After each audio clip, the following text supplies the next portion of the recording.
নমস্কার, কেমন আছেন সবাই? আবারও জীবনের ওঠা পড়ার নতুন দিনের নতুন একটা ব্লগ ভিডিও নিয়ে চলে এলাম আপনাদের সামনে। একটু বুদ্ধি খাটিয়ে কাজ করলে রান্না আর ঘরের কাজ একসাথেই পরিপাটিভাবে সম্পন্ন করা হবে। আজকে ঘরে কি আনবক্সিং করা হলো, চলুন সঙ্গে থাকুন, দেখতে থাকুন। আশা করছি আজকের ভিডিওটাও আপনাদের খুব ভালো লাগবে। এই যে সকালের শুরুতেই করে নিচ্ছি হেলদি ব্রেকফাস্ট। সকালের শুরুটা যদি একটা হেলদি ব্রেকফাস্ট দিয়ে করা হয় তাহলে কিন্তু খুব ভালো হয়। এখানে কিন্তু গাজর, আলু আর মটরশুঁটি নিয়েছি, আর বিটরুট গ্রেট করে দিয়েছি, একটু চিনি দিয়ে দিয়েছি, নুন দিয়েছি, সাথে ধনেপাতাও দিয়ে দিয়েছি। এই যে মটরশুঁটি আর ভাত কিন্তু আমি একসাথেই বসিয়ে দিয়েছিলাম, সেটা হয়ে গেছে, এখানে দিয়ে দিলাম। এইভাবে খুব সহজভাবে একটা কিন্তু ভেজ পোলাও বানিয়ে নিলাম। এখানে মশলাতে আমি কিন্তু কিছুই দিইনি, আপনারা চাইলে এখানে মশলাও ইউজ করতে পারেন। আমরা গৃহিণীরা প্রত্যেক দিন ঘরে সেই একই রকমের কাজ করে থাকি, আর তার জন্য আমি মনে করি কাজে কিন্তু এনার্জি আনাটা খুব দরকার। এই যে এটা হচ্ছে আমার কাজের এনার্জি। দেখুন, আমি বলেছিলাম না আমার চট করে গাছ মারা যায় না। ওই দেখুন ছোট্ট একটা গাছ দেখতে পাচ্ছেন, ওটা হচ্ছে পুদিনা পাতার গাছ। আমরা যখন বাড়ি গিয়েছিলাম তখন কিন্তু পুরো শুকিয়ে গেছিল, আবার বেরিয়ে গেছে।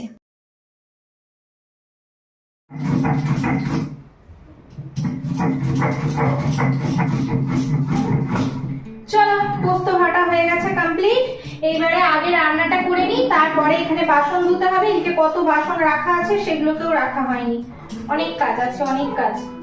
একটুখানি বসে রেস্ট নিয়ে নিয়েছি তো খাওয়ার সময়, এরপরে আবার কাজে লেগে যেতে হবে। এদিকে ভাতটা করতে নিয়েছি আর এদিকে ডালটাকে ছকে নেবো। চলো না, আগে পোস্তটা করে নিই।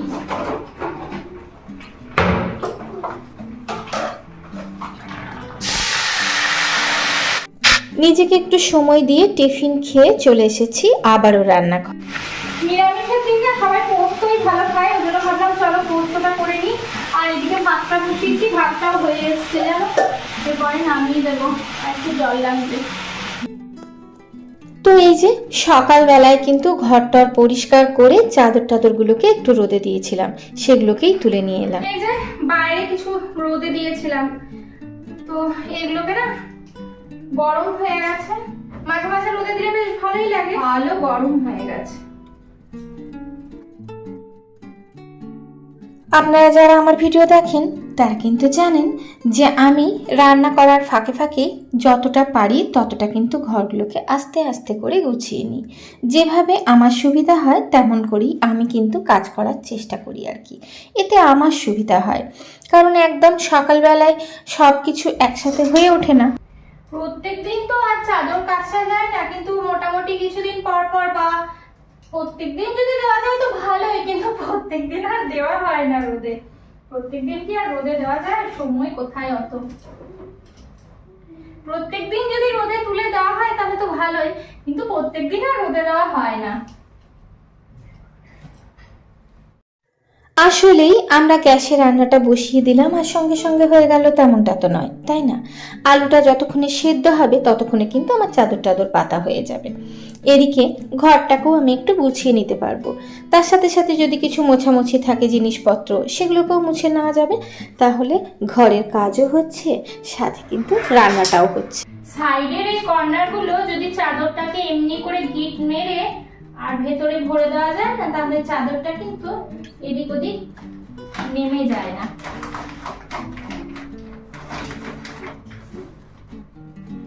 একটু বড় চাদরগুলো হলে খুব ভালো হয় আর কি, তবু এটা তো হয়ে যায়।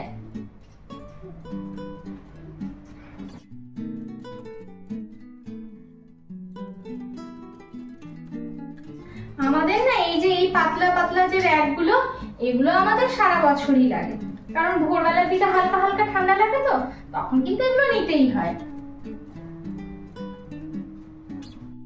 যখনই চাদর পাতি চেষ্টা করি চাদরের কোনাগুলো একটু বড় হলে ভালো করে গিট দিয়ে আর এরকম ভাবে চারদিকে ভরে দেওয়ার জন্য, তাহলে না সুবিধা হয় আর চাদরটাও নড়াচড়া করে না।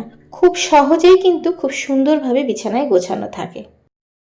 পোস্ত হয়ে গেছে, ডালও হয়ে গেছে। এদিকে দেখুন টুকটুক করে ঘরগুলো গোছানো হয়ে গেল, চাদর টাদর পাতাও হয়ে গেল, আর পোস্তটা ডালটাও কিন্তু আমার রেডি হয়ে গেল।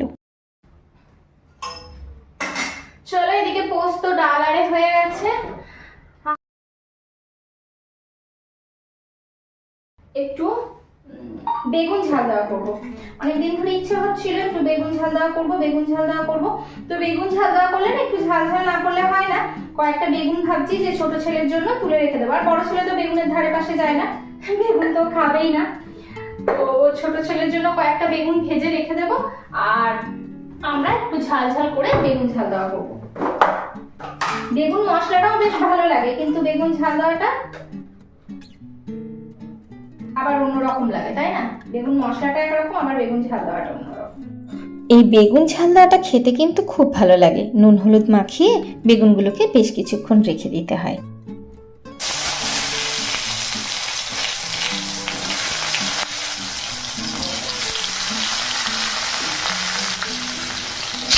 নিরামিষ দিনে এইভাবে বেগুন ঝাল দেওয়া করলে মন্দ হয় না কিন্তু।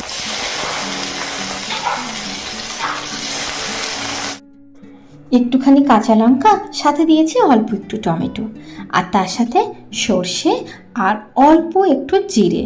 এই দুটোই কিন্তু আমি শিলনোড়ায় বেটে নিয়েছি। সর্ষের সাথে একটু জিরে দিলে কিন্তু টেস্টটা একটু অন্যরকম হয়, আর শুধু সর্ষে দিয়ে করলে তার টেস্টটা অন্যরকম হয়।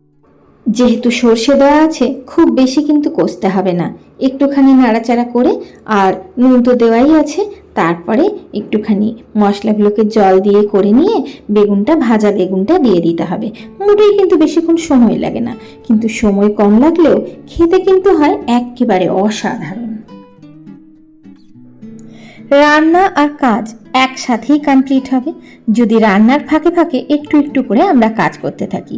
আর আমার মনে হয় আমরা প্রত্যেকটা গৃহিণীরা খুব সহজেই কিন্তু রান্নার ফাঁকে অনেকটা কাজ করে নিই। এই যে বাসনপত্রগুলো মাজাও হয়ে গেল, তার সাথে কিন্তু ধুয়ে রেখেও দিলাম। বেশ কিছু বাসন ছিল, সেগুলো গোছাতে বাকি ছিল, তো সেগুলোকেও গুছিয়ে নিলাম। সবটাই কিন্তু হয়ে গেল। এদিক ওদিক কাজ করতে করতে রান্নাটাও হয়ে গেল। এইভাবে আমরা মনে হয় কত যে সারাদিনে টুকটাক করে কাজ করি, তার কিন্তু হিসেব মেলানো যাবে না, তাই না? আর এইরকম করে রান্নার ফাঁকে ফাঁকে যদি কাজগুলো করে নেওয়া হয় না, তাহলে খুব সহজেই কাজগুলো কিন্তু হয়ে যায় একসাথে। চলো খাবার দাবার সব রেখে দিয়ে চলে এসেছি, এবারে ঘরটা পরিষ্কার করে নেব। বাসন টাসন অনেক গুছিয়ে দিয়েছি, মাজাও হয়ে গেছে। এই দেখো, ভেবেছিলাম রাজমা আর কাবলা ভেবেছিলাম রাজমা আর কাবলি চানার সবজি করবো আর কি, দুটো মিক্সড করে ভিজিয়েছিলাম, আর এগুলো তো ভেজানোই থাকে। তো যাই হোক, স্যালাড করে দেবো, কি আর করবো, আর না হলে থাকবে, কালকে করবো। এই যে এতগুলো ভিজিয়েছি, এতগুলো তো স্যালাড করা যাবে না, ভেবেছিলাম তাই, কিন্তু তারপরে দেখলাম না, বেগুন টেগুন আছে, এগুলো তো থাকবে, তাই না, কালকে করলে হবে, কিন্তু বেগুনটা আগে করে দিই। আর কত তরকারি করবো একবারে, হবে পারলে তখন সন্ধ্যেবেলায় করে নেবো। এর মধ্যে কিন্তু ছোট বেটুকেও স্নান করিয়ে দিয়েছি। চলুন একটু জল দিয়ে আসি। মিচড়ি এনেছি, কেন ধরো, চুলটা আছে, ধরো ধরো ধরো ধরো, হ্যাঁ কর।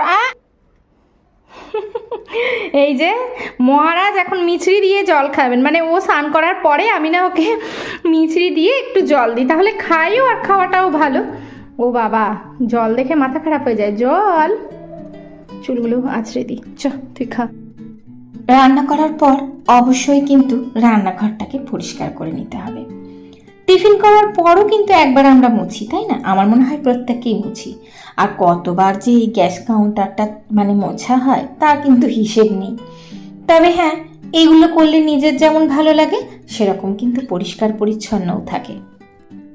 রান্না টান্না হয়ে যাওয়ার পরে একবারে পরিষ্কার করে নাও, নিশ্চিন্ত তাহলে, বলো। তবে হ্যাঁ, কতবার যে পরিষ্কার করতে হয় তার কোনো ঠিক নেই।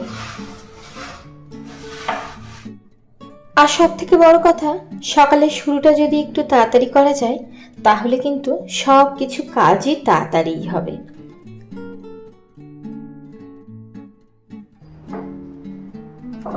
এই যে এই জিনিসগুলো, এগুলো আমার খুব পছন্দের, ওই জন্য আগে পরিষ্কার টরিষ্কার করে আগে এগুলোকে রেখে দিই বাবা। এইভাবে একটু নিয়ম মেনে আমরা যদি প্রত্যেক দিনের কাজ প্রত্যেক দিন গুছিয়ে রাখি, তাহলে কিন্তু রান্নাঘর বলুন আর ঘর বলুন, সবটাই পরিপাটি আর গোছানো থাকে। ডিপ ক্লিন অনেক দিন পর করতে হয়, তাহলে কিন্তু সহজে ঘর নোংরা হয় না।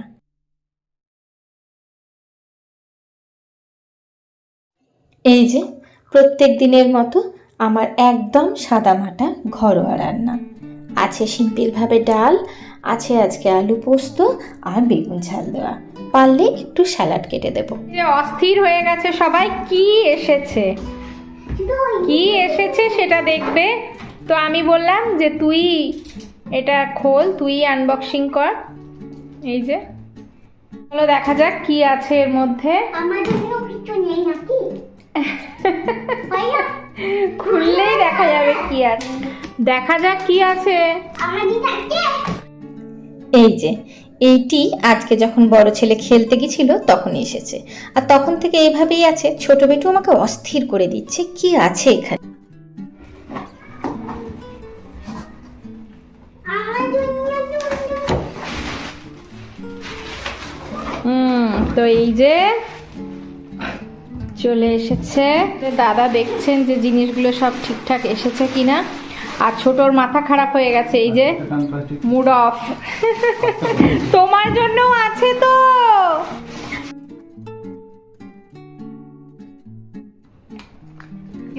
এই যে একটা হচ্ছে ও মানে ফার্স্ট খেলতে গিয়েছিল যেদিনকে, সেই দিনকেই কিন্তু ও স্যার দিয়েছেন এটা। আর এই যে এটা কেনা হয়েছে। তো যাই হোক, শেষমেশ কিন্তু ছোট বেটুও বুঝেছিল, কারণ ওকে ব্যাটগুলো বলগুলো সব দেওয়া হয়েছে, ওকে সব কিছু পরিয়ে দেওয়া হয়েছে। আরেকজনের কিন্তু মুড অফ হয়ে গেছে, বসে এটা কি কার্ড বলতো? মাথা খারাপ হয়ে গেছে।